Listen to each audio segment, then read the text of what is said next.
Oh, geez. Would you look at that? Oh, man.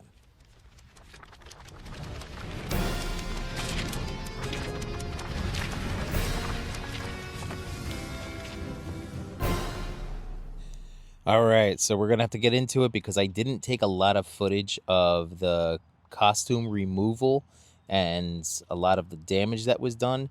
So the bottom line is, right out of the box, I was moving the right leg and it just popped off at the hip inside the suit. So I did manage to take the trunks off, but even then I still wasn't able to pop that leg in. It needed a ton of heat, but I was able to remove the suit by pulling it down over the shoulders. You have to take it really slow, but the ultimate goal is once you get that down, if you can cut the inner trunks off, if you could see it in the top right corner over there, then you end up getting so much more movement because the soft rubber trunks of the costume itself, that double really did hinder leg articulation, which is what caused the pressure to pop off the leg. I'm just so relieved that I was able to remove the suit without having to cut or sew, which I was prepared to do. At the start of the video, you saw that I showed a sewing kit and I bought some thread that I thought had memory matched to the costume, but it wasn't exact. But I was fully prepared to have to cut and then learn how to sew the suit back up. I do have minimal training in sewing from sixth grade home ec, but that's about it. So I wasn't thrilled at the prospect. But getting back to this body right here, once you get the suit off, if you really wanted to, you could go crazy customizing this figure, carving off specific aspects to it, like around the biceps. So where I am currently am doing it is at the top of the thighs. I did a tiny bit on the right leg just to add a little bit more clearance. I only did it to the one leg though because I wanted to do it as a little bit of an experiment where I could see if there was a noticeable difference. Not that I want to continually stretch out the suit, but I do like knowing I have the option to try again. So while it isn't necessarily a difficult task putting on and taking off the costume, it is something that you want to take time with, which is why I did it off camera. You just want to have complete control over all of your movements and ensure that all the thread remain intact. I'm still weighing out whether or not I'll ever strip them down to carve into the biceps to get them a little bit more range. But also, in the meantime, I'm just counting my blessings that I was able to salvage this figure ultimately.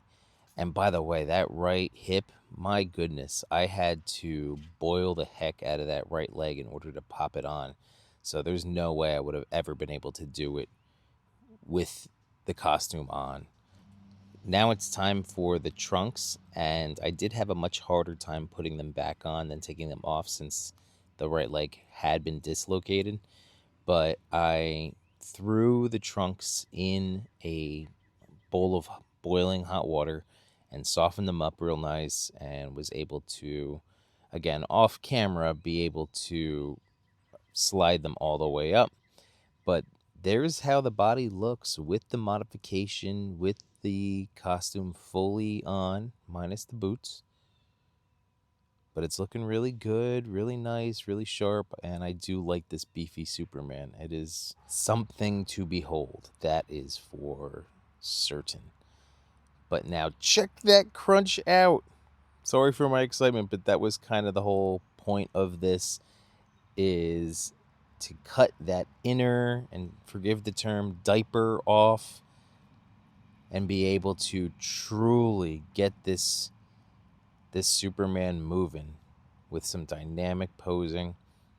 And now finally here come the boots.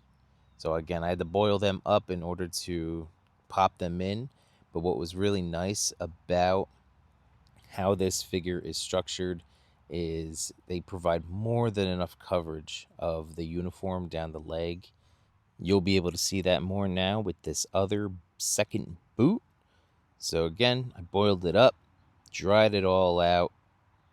Didn't worry too much because any remaining water would just get absorbed by the costume and evaporate. But there you saw the peg for how the boot system works. That's where you can get that boot swivel as well. But yeah, you're able to pull that costume down. It stays tucked, and it works. As for the rest of the accessories of the figure, you see you end up getting 3 total head sculpts. Each one is really quite awesome. You get a nice range of hands. You get the kryptonite arrow, since this is the Dark Knight version of Superman, just in a hyper realistic format. And now with this added articulation, I'm so hyped that I have this figure. He has certainly a greater presence than the Mezco. Not that this is a comparison video, this is just more of a modification video. But he is stunning. And the way the cape works, unfortunately, is also one of my little constructive critiques, because while other friends that I know that have this figure, it works perfectly for them.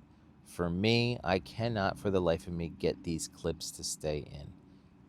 They constantly pop out. I never felt the click, and it is quite frustrating. But I will be able to get them to stay in, so I can get it posed up. I can get soups going. It's just a mild frustration. I also never want to shred a figure or a figure design choice, such as the way this cape works, because there have been many times I end up figuring it out, whether it's from just more hands on time or happening to catch a review from a fellow toy tuber, where something just clicks and I get it, and then I instantly regret any ill will I felt towards this piece of plastic. So there is that aspect that I might not just be getting it yet, but that the click will work. But man, see, I can get the cape going. The cape itself is wonderful. I can get him by dynamically moving around. He is a super rad figure. I just love him. I love the size of the symbol. I love the gorgeous head sculpts. I mean, honestly, that is just some fantastic work. So, best of luck to any National Defender owners out there. Hopefully, this helps. And just so you know, I go live every Sunday night at 8 p.m. Eastern Standard Time to talk about life and toys. Hope to see you in the chat one of these days. In the meantime, have a great rest of yours now. Peace.